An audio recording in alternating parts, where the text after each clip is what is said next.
যে 54 লক্ষ নামের মধ্যে ম্যাক্সিমাম আছে সমস্ত জেনুইন ভোটার।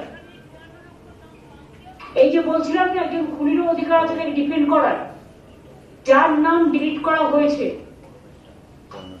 প্রথম পর্যায়ে যে 54 লক্ষকে বাদ দিয়ে দিল একতরফা ভাবে, তাদের কিন্তু ফর্ম 7 আর ফর্ম 8 ফিল আপ করার অধিকার আছে। এক তো কেউ জানতেই পারলো না 54 লক্ষ কাদের নাম বাদ দেওয়া হলো, না দিয়েছে লিস্টটা কোনো পার্টিকে। বিজেপি পেতে পারে, বিজেপি পার্টি অফিসে আছে নিশ্চয়ই, ওরাই তো সবকিছু করছে, পুরো ড্রাফট করে দিচ্ছে ইলেকশন কমিশনে। এবং আমরা কিন্তু সেই ড্রাফট লিস্টটা আজ পর্যন্ত দেখতে পাইনি। যাদের নাম ডিলিট করেছে 54 লাখ, তাদের নামের ডেটা কাউকে দেওয়া হয়নি।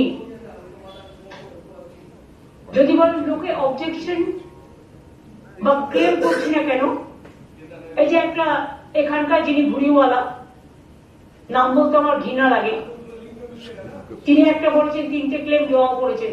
সত্যি কি তাই?